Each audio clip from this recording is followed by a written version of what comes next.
Vous suivez Business Matin Spécial Bourse, émission qui se propose pour vous de faire le bilan des cotations au niveau de la Bourse régionale des valeurs mobilières. Et c'est un plaisir pour nous, chers téléspectateurs, de partager avec vous ce premier numéro de l'année 2019 pour laquelle nous vous souhaitons nos vœux les meilleurs. Chers investisseurs ou investisseurs en devenir, bienvenue à toutes et à tous.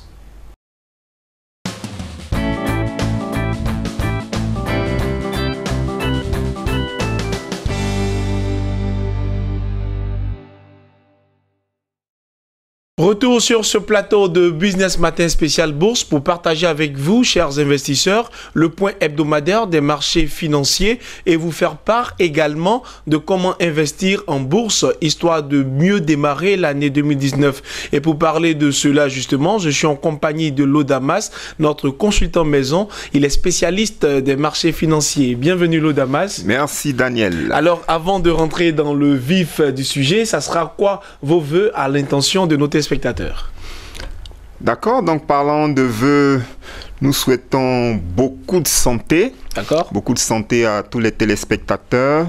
Nous souhaitons également que tous les pays membres de l'espace UEMOA puissent bénéficier de la paix, de la calmie, de la paix, de la prospérité économique.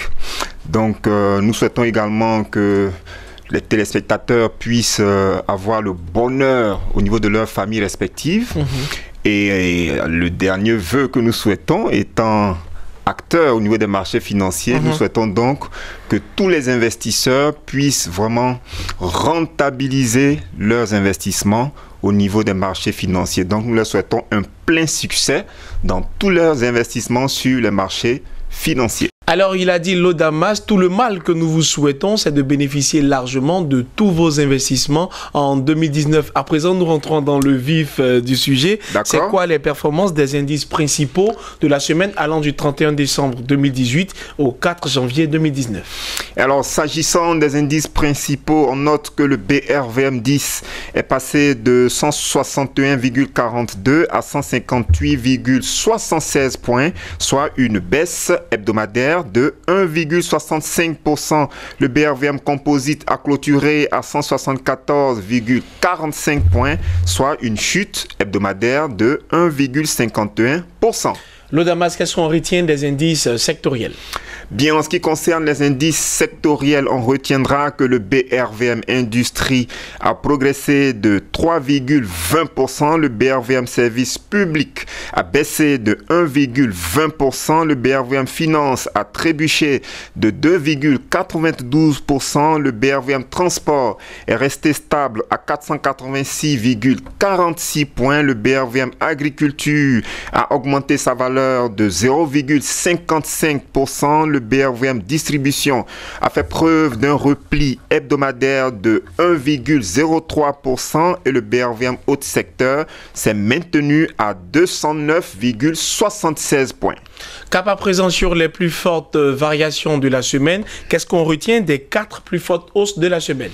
Alors, la plus forte progression hebdomadaire du marché des actions a été notée sur la valeur Bernabé Côte d'Ivoire qui est passée de 2250 à 2450 francs CFA, soit une hausse de 8,89%. Le titre citable Côte d'Ivoire a clôturé à 1835 francs CFA, soit une variation de 7,31%. La valeur Nestlé Côte d'Ivoire est passée de 940 à 995 francs CFA, soit une progression de 5,85%. Et on termine avec le titre CFA Motors Côte d'Ivoire qui est passé de 600 à 635 francs CFA, soit une accélération hebdomadaire de 5,83%. Cap à présent sur les 4 plus fortes baisses de la semaine.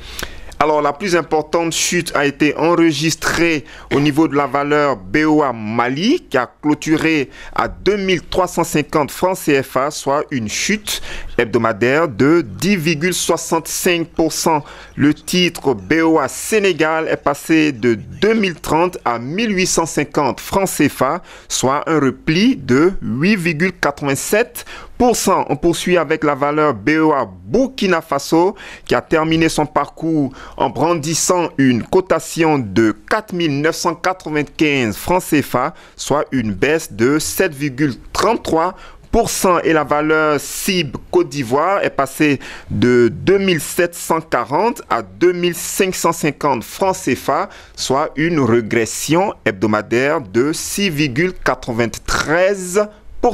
Mesdames et messieurs, vous êtes sur Business 24 Africa et vous suivez Business Matin spécial bourse. Alors l'Odamas, l'année 2018 est terminée, on entame l'année 2019, exact. Mais ils sont nombreux ces téléspectateurs qui nous ont suivis durant toute l'année 2018, mais parmi eux, certains n'ont pas toujours compris certains termes techniques qu'on utilisait pendant nos émissions. Je pense que c'est le lieu de revenir, de refaire un récapitulatif des différents termes qu'on utilise au sein de l'émission Business Matin spécial bourse. Alors déjà, pour commencer, comment est-ce qu'on définit une bourse?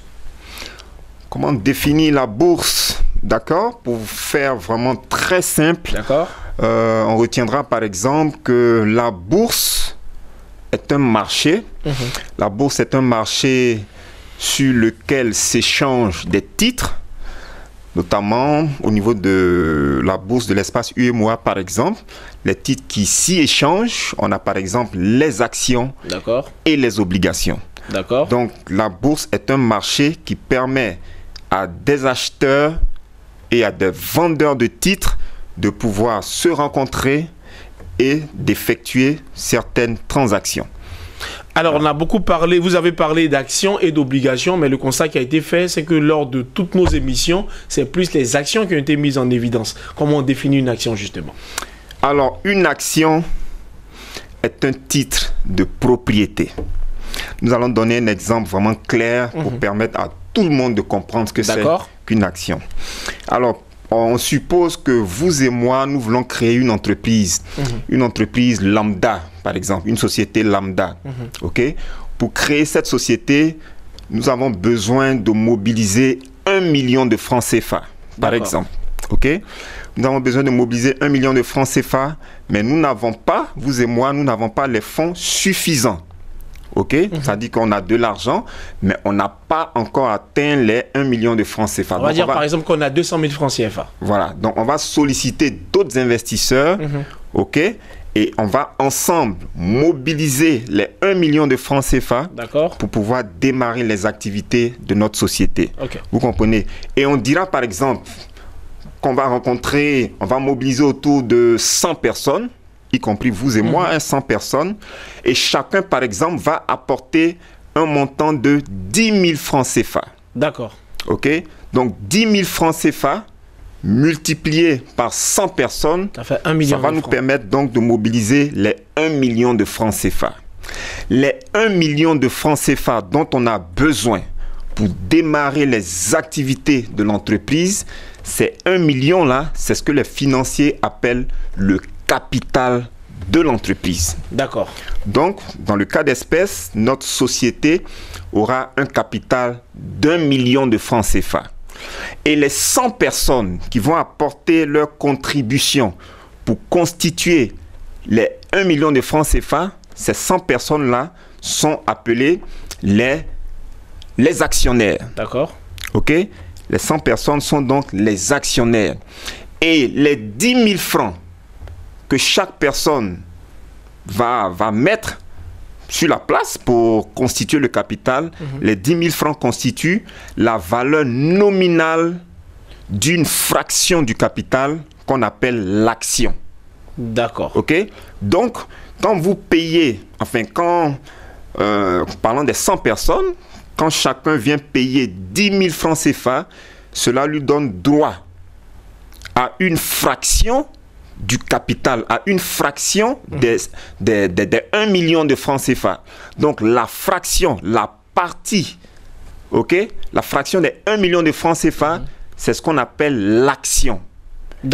Et la valeur nominale, dans le cas d'espèce, je précise, la valeur nominale de l'action ici est de 10 000 francs CFA.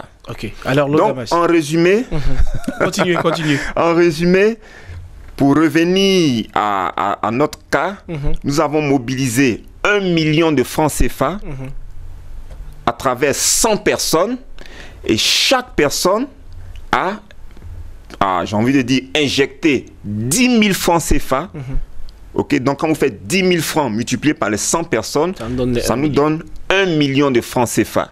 10 000 francs CFA, c'est la valeur nominale de l'action et les 100 personnes sont appelées les actionnaires. Alors, nous deux, nous avons eu l'idée. Est-ce que le fait que les 100 personnes participent à la mobilisation du capital de 1 million fait de ces actionnaires-là des décideurs au sein de l'entreprise? Oui, bien sûr. On ne dira pas forcément des décideurs en tant que tels, parce que lorsqu'on parle de décideurs dans une entreprise, on pense beaucoup plus aux dirigeants. D'accord. Mais on dira beaucoup plus que ces 100 personnes, ces actionnaires sont les propriétaires de l'entreprise. Okay. C'est pourquoi ils ont contribué à la même valeur. Non, surtout parce que c'est leur argent qui a permis la création de la société. Okay. Donc la société leur appartient. Donc tous ceux qui ont investi de l'argent pour constituer le capital de l'entreprise, ces personnes-là, on les appelle les actionnaires. Et ces actionnaires-là sont les propriétaires de l'entreprise. D'accord. Ok? Voilà un peu ce que nous pouvons dire. Alors c'est assez intéressant. On a aussi entendu parler de sociétés cotées en bourse. De quoi il s'agit? Alors, on va encore expliquer les choses. Lorsque les 100 personnes, lorsque les 100 actionnaires se mettent ensemble pour constituer le capital, cela constitue indirectement ce qu'on appelle le marché primaire. C'est-à-dire c'est le premier marché sur lequel on arrive à lever une épargne directement auprès de la population. Okay. Donc ça, c'est le marché primaire.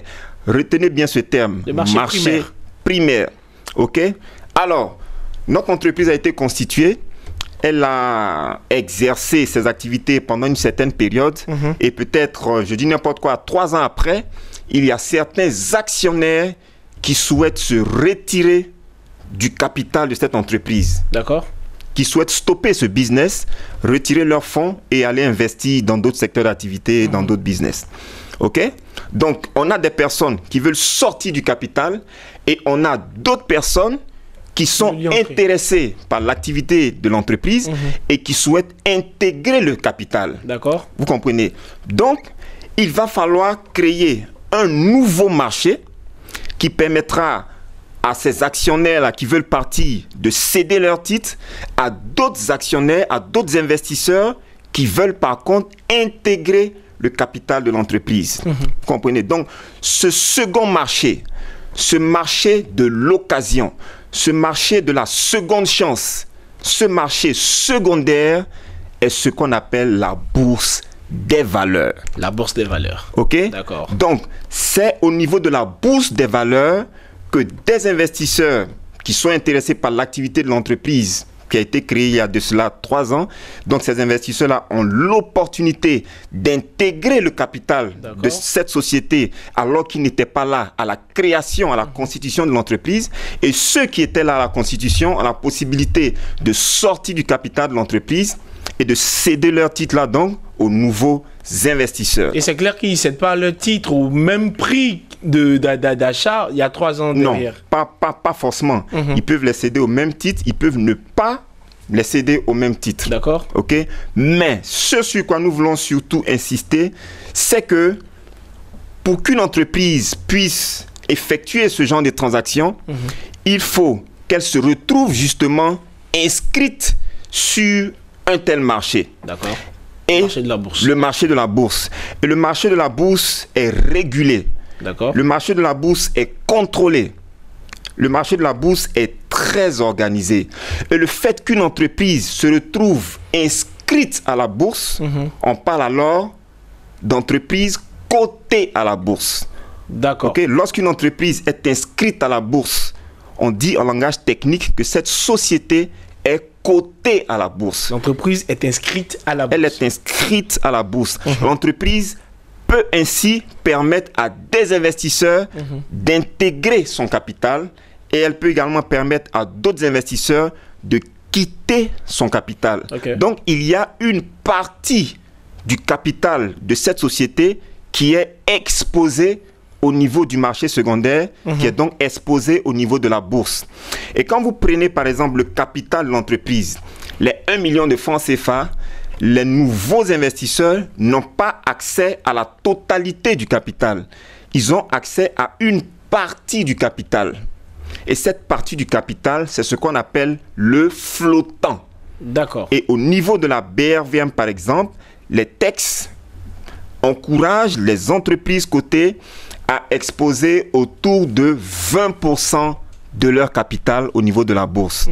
Donc, ce qu'il faut comprendre, c'est que vous, Daniel, par exemple, vous n'étiez pas là lorsqu'on créait le groupe Ecobank.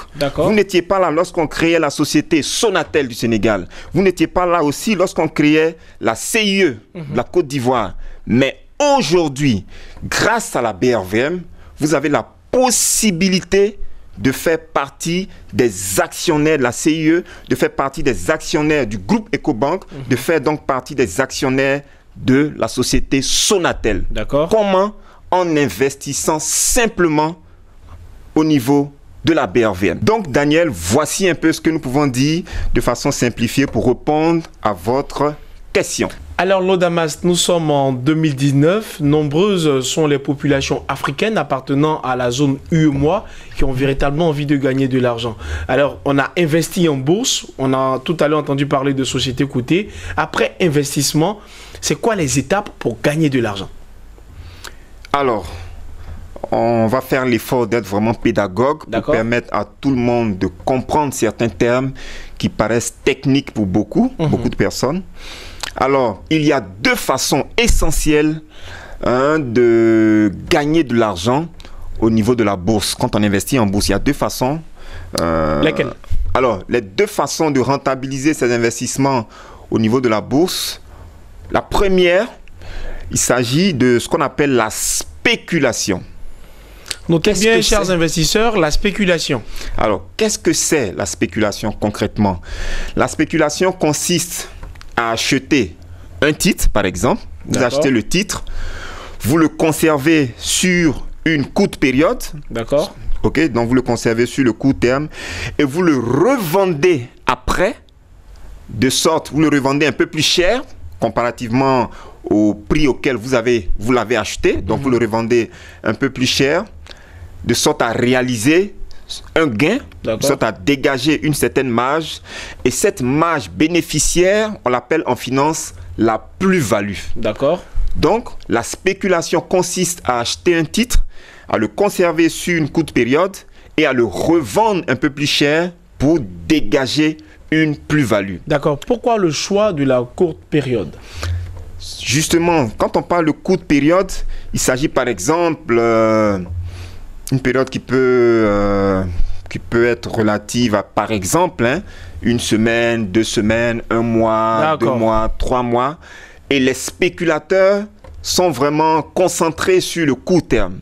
D'accord. Ils entrent dans le marché, ils achètent par exemple un titre à 10 000 francs CFA et peut-être 3 mois après, ce titre-là vaut sur le marché autour de 15 000 par exemple. D'accord. Ok, donc ils achètent à 10 000, la valeur monte jusqu'à atteindre les 15 000 francs CFA, il revend son titre, il encaisse les 15 000. Donc il a investi 10 000 francs, il récolte 15 000 francs, il réalise donc une plus-value de 5 000 francs. 5 000 francs, Daniel. Donc le spéculateur est concentré sur le court terme. Le spéculateur, lorsqu'il arrive au niveau du marché de la bourse, il cherche les opportunités pour gagner de l'argent sur le court terme. C'est pourquoi on l'appelle le spéculateur. La deuxième façon de gagner de l'argent au niveau de la bourse, c'est l'épargne. L'épargne consiste, contrairement à la spéculation, l'épargne consiste à acheter un titre, à le conserver sur une longue période et à encaisser des dividendes en fin d'exercice lorsque, évidemment, cette société distribue des dividendes. Le dividende, c'est quoi? Le dividende, c'est une fraction du bénéfice réalisée en fin d'exercice par la société et cette fraction-là est distribuée aux actionnaires en guise de récompense. D'accord. Donc, lorsque vous êtes un épargnant au niveau de la bourse, lorsque vous venez au niveau du marché, vous achetez des titres, mais l'objectif n'est pas véritablement de réaliser des plus-values. Quand vous venez au niveau de la bourse en tant qu'épargnant, vous achetez des titres et vous attendez les dividendes qui seront servis aux sorties de l'exercice comptable et vous récoltez vos dividendes, par exemple, à la clôture de l'Assemblée générale, par exemple. D'accord. Mais il faut signaler que les sociétés n'ont pas l'obligation de distribuer des dividendes. D'accord. Vous comprenez? D'accord. Vous pouvez vous retrouver en tant qu'actionnaire dans une société et au cours de l'Assemblée générale, vous pouvez prendre la décision de réinjecter les bénéfices de l'entreprise. Je vais dire au niveau de l'exercice précédent, par exemple. L'entreprise a dégagé 10 milliards de bénéfices en 2018, par exemple. En Assemblée générale, vous prenez la décision de réinvestir ces 10 milliards de bénéfices-là au niveau de l'exercice 2019, par exemple. Donc, quand on investit, en tant qu'épargnant, il faut être sûr que votre entreprise, enfin que l'entreprise ciblée, a l'habitude de distribuer des dividendes. Au-delà de l'habitude, il faut que cette société ait également la capacité de distribuer des dividendes. Effectivement. Voilà, parce que je le rappelle, les dividendes constituent une fraction du bénéfice. Donc, avant de distribuer des dividendes, la société doit être capable de dégager des bénéfices en fin d'exercice. Merci Lodamas. Merci. Alors c'est tellement enrichissant et c'est tellement agréable d'écouter Lodamas. Chers téléspectateurs, j'espère bien que vous avez pris bonne note et je pense qu'il serait intéressant dans un langage accessible d'expliquer à la prochaine émission le processus d'investissement, c'est-à-dire les différentes étapes pour investir en bourse. Qu'est-ce que vous en pensez?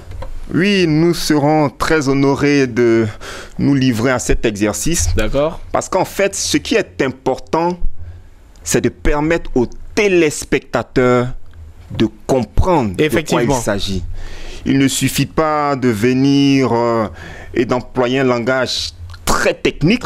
On peut le faire, je vous l'assure, on peut le faire, mais l'objectif de votre émission ne sera pas atteint. Donc, il faut trouver les mots qu'il faut, il faut trouver les explications idéales pour permettre aux financiers, pour permettre aux étudiants, pour permettre aux travailleurs, pour permettre en gros à tous les téléspectateurs de comprendre de quoi il s'agit.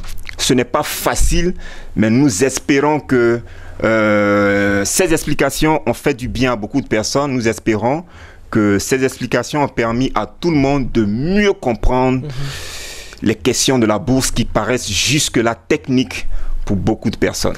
Il est prêt à rendre toutes les informations accessibles à votre endroit, chers téléspectateurs. C'est la fin de cette émission. Nous vous donnons rendez-vous la semaine prochaine. Pour l'heure, nous vous disons merci et restez sur la chaîne panafricaine d'information économique.